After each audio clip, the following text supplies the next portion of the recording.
Po slavnostním uvítání pozval soudruh Novotný ženy na přátelskou besedu. Se soudruhem prezidentem.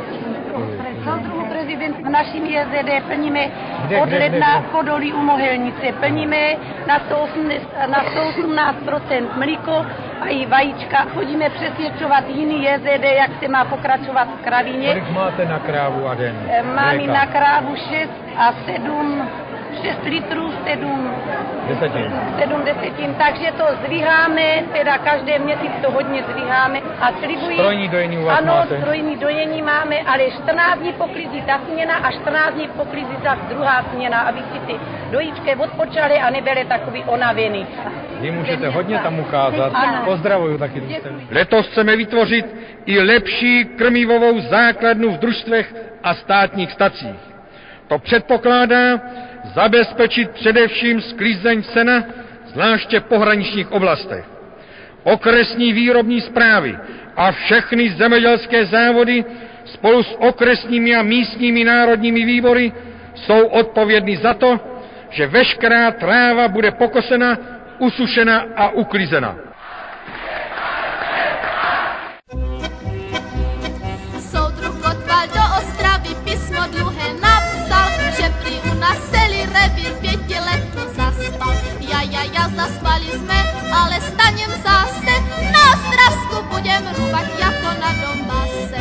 Uhla malo pro fabriky, pro socialismus, to by mohl nás Chachar Truman přespat.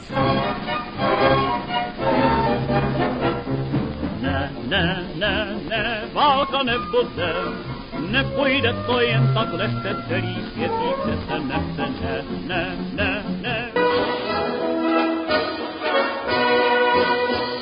Zpívej, slavíčku, líbe svou písničku, zpívej, než bude den. Pust mě, má milá Anko, rozmilá, pust mě z komůrky ven. Ráno na mě píchačky čekají, pust mě už Aničko, dostat mi ne. Já myslím, že kapitán Minařík nám jasně dokázal, že musíme být stále bdělí, protože zahraniční reakce a naše emigrace se neštítí žádný prostředek, aby dosáhli svých cílů. A dále nám ukázal, že... Vím, co jste po nocích ladili dráty a učili sousedy potomkům lhát. Slyšte o prorocích s tupými drápy, jak se jim zhroutil ten upíří hrad.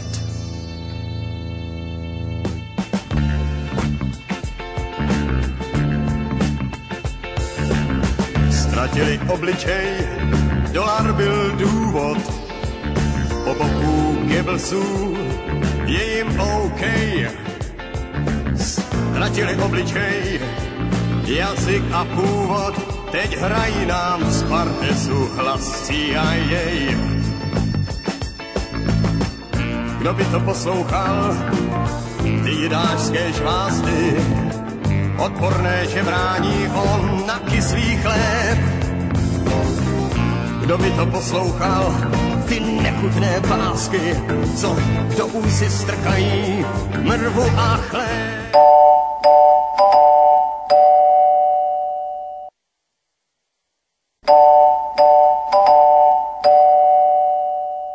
Lavina rezolucí se stanovisky našich pracujících důrazně protestuje proti pomluvám a útokům autorů tzv. Charty 77.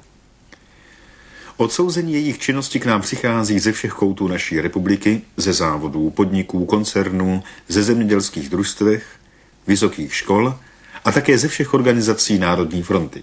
Pouze zavlý nepřítel socialismu se může snížit k pomluvám a hanobení své vlastní země a jeho socialistického zřízení. Celá naše dílna na výrobní poradě jednoznačně odsoudila a odmítla tzv. Pamflet Charty 77 a v odpověď jednoznačně schválila stanovisko, v němž se mimo jiné i zavazuje překročit plán výroby zboží v letošním roce o 600 000 korun. Soudruzi zahajují tuto dnešní báseň. Já ze své čestné funkce literáta Vítám k nám slunce z rozdělovny zlata i z jeho paprsky s našimi deviskami. Vítám zde včely, provádějící sběr. Vítám dál strom, co ze všech atmosfér žene svou mízu do výroby květů. Vítám i pupen, který se má k světu. Vítám podléšky i s konvalinkami. Vítám zasloužilé pěvce z křivany. Vítám celé jaro. Máji, práci čest. Soudruzi, to jaro letošní je naše. Je naše z gruntu, z hlouby od kořenů až k nebi, na němž dýmy továren kreslí stoupající křivku výkonnosti. Já vodku rád pijem, keď si ňou umiem, hrdielko mám dojem, že svet mám rád. Posteli demižon mám celý, taký som veselý, až na kvadrát. Zde je Strahovský stadion. Hlásíme se vám z místa, kde bude dnes v 15 hodin zahájena 3. celostátní Spartakiáda. A začíná se rozcvička. Dievčatka sa rozbehli, sadli si na debničky, vždy 2 a 2, chrbátikmi ku sebe, držia sa za ručky, obraty doľava, doprava. Teraz sa predklonili a prechádzajú do vzpriameného středu. A zatím v řadách a dobře vyvízených řadách chlapci, kteří poskakují, cvičí svoji rozcvičku, rozpažují, předklánějí se, velké čelné oblouky. Děvčátka přeskočila bedničky. Zakláňajú sa, hlboký záklon.